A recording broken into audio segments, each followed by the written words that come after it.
नमस्कार मित्रांनो, साधी माणसे या मालिकेच्या आजच्या भागामध्ये आपण बघणार आहोत. इथे आता देविका आणि तिची आई समोरासमोर आलेले असतात. आता मात्र आपल्या आईला इथे आपल्या सासरी बघून देविकाला तर धक्काच बसलेला असतो. तेव्हा तिच्या तोंडून शब्द निघतो, आई. आता मात्र मीरा तिच्याकडेच बघू लागते. त्याच वेळेस आता लगेच पंकज येतो आणि देविकाचा हात धरून त्याला लगेच तिकडे बाजूला ओढत असतो. तेव्हा लगेच आता देविका म्हणू लागते, पंकज काय करतोय? तेव्हा पंकज म्हणू लागतो, हे बघ ना, मी लग्नासाठी ना हा बघ हा फेटा ऑर्डर केलाय, कसा वाटतं तुला? आता मात्र देविका काही न बोलता गप्प बसलेली असते. त्याच वेळेस आता लगेच मीरा म्हणू लागते, मावशी या ना, मगाशी ना तुम्ही झोपला होता ना, म्हणून मी तुम्हाला बाहेर बोलावलं नाही. राजवीर नाही उठला का? तेव्हा लगेच आता देविकाची आई म्हणू लागते, नाही.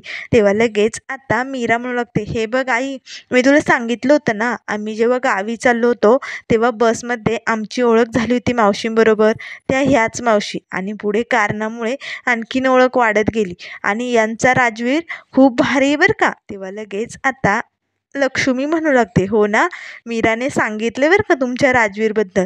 तेव्हा लगेच देविका मनाशीच म्हणू लागते, अरे बापरे, म्हणजे देविका तुझ्या आधी तुझी आई आणि राजवीर या सगळ्यांना ओळखतोय? अरे बापरे, काही करून मला आईला आणि राजवीरला इथून पाठवून द्यावं लागेल, नाहीतर खूप अवघड होऊन बसेल. आता मात्र लगेच आजी म्हणू लागते, मावशी तुम्ही दर्शन घ्या बरं पूजेचं, घ्या पूजा करून. आता लगेच देविकाची आई इथे पूजेचं दर्शन घेते आणि पाया पडून लगेच म्हणू लागते, मी ना आतमध्ये थांबते, राजवीर झोपलेला आहे ना, असे म्हणून ती आतमध्ये जाते. आता मात्र पंकज देविकाबरोबर बोलत असतो, पण मात्र तिचं त्याच्याकडे काही लक्षच नसतं. सर्वजण इथे गप्पा मारण्याच्या नादात असतात. त्याच वेळेस आपल्या आई पाठोपाठ देविका लगेच इकडे सत्या आणि मीराच्या रूममध्ये येते. आता मात्र इथे रूममध्ये येताच देविकाची आई रडत असते. तेव्हा देविका रूममध्ये येते आणि म्हणू लागते, काय चाललंय आई तुझं? का माझ्या वाईटावरती उठली? तुला तुझ्या मुलीचं चांगलं करता येत नाही, निदान वाईट तरी करू नको. तेव्हा लगेच तिची आई म्हणू लागते, खरंच देविका, मला माहीत नव्हतं हे तुझं सासर आहे. तेव्हा लगेच देविका म्हणू लागते, तू इकडे काय करती? तू राजवीरला घेऊन गावी जाणार होती ना? तेव्हा लगेच तिची आई म्हणू लागते, अगं मीराने हट्ट केला, आग्रह केला म्हणून इकडे यावं लागलं. तेव्हा लगेच आता देविका म्हणू लागते, पण या मीराबरोबर तुमचा काय संबंध? त्याच वेळेस तिची आई म्हणू लागते, अगं मागं मी तुला म्हटले नव्हते का, बसमध्ये आम्हाला एक जोडपं भेटलं होतं, राजवीरची खूप ओळख झाली, त्यांनी राजवीरला खूप जीव लावलं, मावशी म्हणतो तो मीराला, तेच हे जोडपं. आणि तिथून पुढे ओळख वाढतच गेली आणि एकदा तर मीराने या राजवीरचा जीव पण वाचवलेला आहे. त्यामुळे ना खरंच खूप चांगले आहेत गं ते. मग त्यांच्या आग्रहाखातर यावं लागलं आम्हाला इकडे.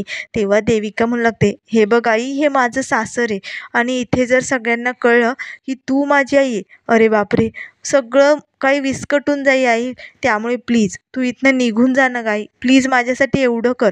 असे म्हणून देविका आता आपल्या आईसमोर हात जोडू लागते. त्याच वेळेस आता देविकाची आई म्हणू लागते, माझी खूप इच्छा होती तुझं सासर बघण्याची, आज देवाने माझी ती इच्छा पूर्ण केली. खरंच खूप चांगली माणसं भेटली पोरी तुला, खरंच त्यांना नीट सांभाळ, त्यांच्याशी नीट वाग. पण मला एक वाटतंय, तू त्यांना राजवीरबद्दल आत्ताच सगळं काही सांगून टाकायला हवं. तेव्हा लगेच देविकाला मात्र राग येतो. ती आपल्या आईला म्हणू लागते, काय करते आई तू? अगं तुला माझं चांगलं बघवत नाही आहे का आलीस तू इकडे? जा इथनं तू निघून. हे बघ, राजवीरबद्दल मला केव्हा सांगायचं हे मी माझं ठरवेल, पण मला आता तू आणि राजवीर इथे नको आहे, प्लीज जा. अशाने माझं लग्न मोडेल गं, तुला ना माझं लग्न मोडायचं आहे का? तेव्हा लगेच तिची आई म्हणू लागते, नाही गं पोरी, एकदा माझ्या हातनं चूक झाली, पण आता मला पुण्यानं तशी चूक नाही करायची. तेव्हा देविका म्हणू लागते, तुला जर माझ्याबद्दल जरा काही वाटत असेल ना तुझ्या मनात, तर तू लगेच राजवीरला घेऊन इथनं निघून जा. असे म्हणून आता देविका तिथून बाहेर आलेली असते. आता मात्र देविकाच्या आईला खूपच वाईट वाटतं. तर इकडे बाहेर येताच देविका मात्र खूपच घाबरलेली असते. तेव्हा पंकज तिला लगेच बाजूला ओढतो आणि म्हणू लागतो, काय झालं देविका, अशी घाबरल्यासारखी काय तू? तेव्हा देविका म्हणू लागते, कुठे काय, काहीच नाही. त्याच वेळेस आजी म्हणू लागते, चला आता आपण ना ओटी भरण्याचा कार्यक्रम करून घेऊया. चल लवकर मीरा बैस या पाटावरती. आता मात्र देविका म्हणू लागते, अरे बापरे, म्हणजे अजून इथे कार्यक्रम व्हायचेत तर. आता आई आणि राजवीर कधी जातील इथनं? मला तर खूप भीती वाटते. राजवीर जर उठला तर? नाही नाही नाही, अवघडच आहे. त्याच वेळेस आता लगेच मीरा तिथे पाटावरती बसते. तेव्हा आजी म्हणू लागते, निरुपा, तुला तुझ्या सुनेचं औक्षण नाही करायचं का? अगं ओटी भर ना तिची. तेव्हा लगेच निरुपा म्हणू लागते, काय मी? तेव्हा लगेच आजी म्हणू लागते, तू नाही तर मग कोण? तूच सासू आहे ना तिची. तेव्हा निरुपा म्हणू लागते, हो हो.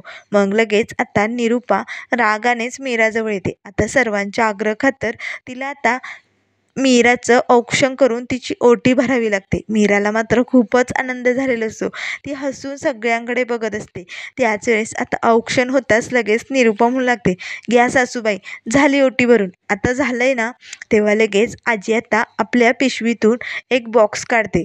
त्यात आता आजीने सोन्याचा हार मीरासाठी आणलेला असतो. आता मात्र आजी तो बॉक्स लक्ष्मीच्या हातात देते आणि म्हणू लागते, बघा.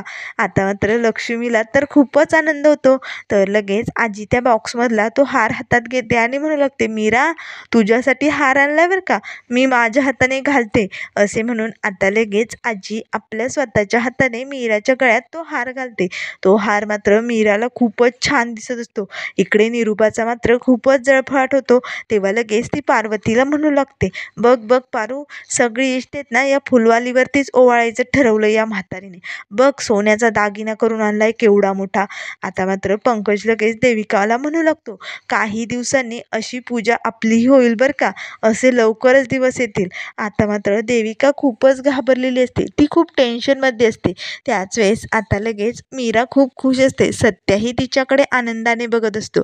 तेवढ्यात लगेच आता आजी देविकाला म्हणू लागते, देविका, तू ये बरं पटकन पुढे. तेव्हा देविका म्हणू लागते, मी मी कशासाठी? तेव्हा आजी म्हणू लागते, अगं कशासाठी म्हणजे?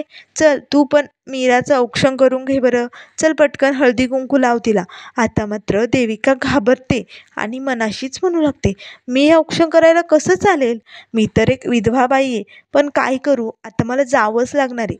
असे म्हणून आता दबक्या पावलांनी इकडे देविका आता आपल्या हातात औक्षणाचं ताट घेते आणि आता इथे मीराला हळदी कुंकू लावू लागते. आता मात्र पंकजला तिच्याकडे बघून खूपच आनंद होत असतो, कारण आता लवकरच देविकाही या घरात येणार असते असे तो स्वप्न बघत असतो. त्याच वेळेस आता लगेच आजी म्हणू लागते, समजा काही अगदी व्यवस्थित पार पडलं ना? तर इकडे रूममध्ये देविकाची आई म्हणत असते, काही करून मला लवकरात लवकर इथनं निघावं लागेल, नाहीतर देविका खूप भडकेल. पण आता राजवीर झोपलाय, काय करू मी? कसं उठू? आणि या लोकांना काय सांगू? असं अचानक कसं निघून जायचं? मी एक काम करते, आधी बॅग घेऊन बाहेर जाते आणि त्यांच्याशी बोलते आणि मग राजवीरला घेऊन पटकन निघून जाते. असे म्हणून आता बॅग घेऊन देविकाची आई इकडे रूमच्या बाहेर आलेली असते. तेव्हा इथे राजवीरला मात्र जाग येतो. तो लगेच उठून इकडे तिकडे बघू लागतो. आजी कुठे गेली आपली? आजीला तो आवाज देऊ लागतो आणि लगेच उठून इकडे बाहेर येत असतो. तर इकडे मीराला आजी म्हणत असते, मीरा, समजा काही एकदम भारी झालं ना, अगदी माझ्या मनासारखं. तेव्हा लगेच आता निरुपा पार्वतीला म्हणू लागते, बघ बघ, म्हातारी किती खुश आहे, कारण तिच्या मनासारखं झालं ना सगळं. तेव्हा लगेच आता मीराही म्हणू लागते, हो आजी, खूप भारी झाली पूजा. त्याच वेळेस आता देविकाची बॅग घेऊन येते. आता मात्र देविकाला खूपच आनंद होतो. आता आई इथनं निघून जाईल, बरं होईल. तेव्हा लगेच मीरा म्हणू लागते, मावशी कुठे चाललाय तुम्ही? तेव्हा देविकाची आई म्हणू लागते, अगं आता खूप उशीर झाला ना, आम्हाला निघावं लागेल, आमची बस सुटून जाईल. तेव्हा मीरा म्हणू लागते, नाही नाही मावशी, असं बिन जेवल्याशिवाय मी तुम्हाला कसं जाऊ देईल? नाही नाही, जेवण झाल्याशिवाय अजिबात कुठेही जायचं नाही आहे. तेव्हा लगेच मीराची आई म्हणू लागते, हो, अगदी मीरा बरोबर बोलते, थांबा ना थोड्या वेळ, जेवण करून जा. आणि राजवीर कुठे आहे तुमचा? तेव्हा लगेच आता देविकाची आई म्हणू लागते, तो अजून झोपलेला आहे आणि कसं आहे ना, नंतर बस मिळत नाही, खूप उशीर होईल, राजवीरही चिडचिड करेल, त्यामुळे ना आम्हाला निघावं लागेल. तेव्हा सत्या म्हणू लागतो, ए मावशे, तू टेन्शन घेऊ नको हं. जरी बस गेली ना तरी मी स्वतः सोडायला येईल आणि बस काय एकामागं एक येतच असतात गं, जाता येईल तुम्हाला, नका काळजी करू. जेवण करून जा, तसं जाऊ नका. तेव्हा देविकाची आई म्हणू लागते, नाही नाही नाही, तुम्हाला कशाला उगाच त्रास, नको नको, आमचं आम्ही निघतो आता. त्याच वेळेस आता लगेच राजवीर उठून बाहेर येतो. आता मात्र राजवीर आपल्या हाताने डोळे चोळत असतो. त्याची झोप झालेली असते. राजवीरला बघताच सगळ्यांना खूपच आनंद होतो. त्याच वेळेस राजवीरचं लक्ष आपल्या देविका मावशीकडे म्हणजेच आपल्या आईकडे जातं. आता मात्र लगेच तो देविकाकडे बघून हसू लागतो. आता मात्र इथे देविकाला तर खूपच भीती वाटते. आता लगेच राजवीर पळत येतो आणि पटकन देविकाला मिठी मारून म्हणू लागतो, माझी मावशी. आता तर सगळ्यांना धक्काच बसतो. तेव्हा लगेच सत्य म्हणू लागतो, काय काय बोलतोय राजवीर तू? पण मात्र इथे देविका खूपच घाबरलेली असते. तर मित्रांनो, पुढील भागामध्ये आपल्याला बघायला मिळेल, इथे निरूपा आता पूजा झाल्यानंतर सगळे पाहुणे मंडळी घरी जाताच आता मीराला सगळं काही घर एकदम व्यवस्थित पुसायला लावते. तेव्हा लगेच निरूपा मीराला म्हणू लागते, झाली समधी घरं पुसून झाली का? तेव्हा मीरा म्हणू लागते, हो सासूबाई. त्याच वेळेस निरूपा म्हणू लागते, हे सगळं काम मी तुला का सांगितलं माहिती? कारण तुझ्या त्या गरीब घरातील तुझे पाहुणे या घरात आले होते ना, त्यामुळे माझं घर अपवित्र झालं होतं. म्हणून ही सगळी घाण बाहेर काढण्यासाठी मी तुला हे सगळं स्वच्छ करायला लावलं. आता मात्र सत्याने हे सगळं बोलणं ऐकलेलं असतं. तेव्हा लगेच सत्य म्हणू लागतो, ही बाई असं बोलूच कसू शकते? असे म्हणून जोरदार दिशी ते निरम्याचं पाणी असतं त्या बादलीला सत्या लाथ मारतो. आता मात्र बादलीतलं सगळं पाणी खाली सांडतं फडचीवरती. आता लगेच सत्या निरूपाकडे जाणार तेच मीरा म्हणू लागते, थांबा, कशाला वाद वाढवतायत, नका काही करू म्हणू. त्याच वेळेस निरूपा येते, कोण आरडत आहे माझ्या नावाने असे म्हणत. त्याच वेळेस आता सांडलेल्या निरम्याच्या पाण्यावरती निरूपाचा पाय घसरतो. ती धपकन खाली पडते. तेव्हा सत्या जोरजोरात हसू लागतो आणि म्हणू लागतो, जे दुसऱ्याच्या वाईटावरती उठतं ना, त्याची अशीच वेळ येते बघ निरूपा. तू कशी झाली बघ ना निरूपा, टांगा पलटी आणि घोडे फरार झाले तुझे. असे म्हणून सत्या आता जोरदिशी हसू लागतो. तर मित्रांनो, अशाच मालिकेंच्या अपडेट पाहण्यासाठी चॅनलला लाईक करा, सबस्क्राईब करा. व्हिडिओ पाहिल्याबद्दल धन्यवाद.